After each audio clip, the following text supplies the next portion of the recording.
देखो इस क्वेश्चन में क्या गिवन है कि 15 men could finish a piece of work in 210 days, मतलब 15 men अगर काम करते हैं तो वो 210 डेज में काम को ख़त्म कर देते हैं. But at the end of 100 days 15 additional men are employed. So in how much more days will the work be completed. मतलब 100 दिन जैसे ही ख़त्म होते हैं 15 men और आ जाते हैं, तो अब कितना टाइम लगेगा. देखो इसको हम कैसे सॉल्व कर सकते हैं. हमारे पास इसके लिए एक फॉर्मूला होता है एम डी एच का, मतलब M1 D1 H1 whole divided by W is equals to M2 D2 H2. M, देखो M मतलब होता है मैन, D मतलब डेज और H मतलब आज. तो इसी को हम यूज़ करेंगे. फर्स्ट केस में हम ये बोला है कि 15 मैन है और वो किसी भी काम को 210 डेज में ख़त्म कर देते हैं.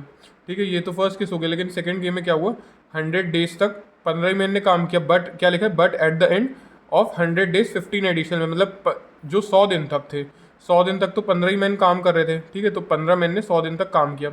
उसके बाद 15 मैन और आ गए, मतलब 15 मैन तो थे ही, 15 मैन और हो गए, तो अब टोटल मैन कितने हो गए, 30 मैन. और उन्होंने अब कितने डेज तक काम किया वो हमें पता नहीं है, और काम खत्म हो जाएगा. बस आप इसको यहाँ से कैलकुलेट करो, एक्स की वैल्यू निकाल लो. मैं फिर से बता दूँ मैंने क्या किया है. हमें पता था कि 15 मैन है, 15 मैन किसी वे को कितने दिन में ख़त्म करते हैं, 210 डेज में. तो मैंने मैन इंटू डेज कर दिया है. और फिर हमें ये गिवन था इसके बाद कि क्या होता है, काम शुरू होता है लेकिन but at the end of 100 days 15 additional man are employed. मतलब 100 दिन तक तो 15 मैन ने ही काम किया है, 100 डेज तक तो सिर्फ 15 मैन ने ही काम किया है.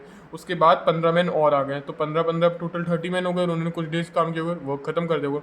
चलो इसको सॉल्व करते हैं. तो ये हो जाएगा 15 into 210 minus 15 into 100 is equals to 30 into x. 15 आप कॉमन आउट यहाँ से कर सकते हो, तो अंदर बचेगा 210. 15 कॉमन आउट करोगे तो अंदर बचेगा 210 minus 100 is equals to 30 into x. या फिर इसको देखोगे तो आ जाएगा 15 इंटू 110. 30 वहाँ मल्टीप्लाई हो रहा है, यहाँ जाके डिवाइड हो जाएगा. तो ये 15 वन सा 15 टू सा, और 110 को आप 2 से डिवाइड करोगे तो एक्स की वैल्यू कितनी आ जाएगी, 55. मतलब हमसे पूछा गया था क्वेश्चन में कि in how many more days will the work be completed. तो उनको एडिशनल कितने लग जाएंगे, टोटल 50 डेज एक्स्ट्रा लग जाएंगे, मतलब 100 दिन बाद. वैसे काम तो टोटल 210 डेज में हो रहा था पहले केस में, लेकिन अब कितने लग रहे टोटल डेज, अगर देखें 100 दिन पहले काम किया और 55 डेज अब काम किया, तो टोटल 155 डेज हुआ. ठीक है, तो पर हमसे पूछा गया था and how many days will the work be completed. तो बाद में जब 100 दिन काम हो चुका होगा तो उसके बाद 55 डेज और लग जाएंगे वर्क को कंप्लीट करने में.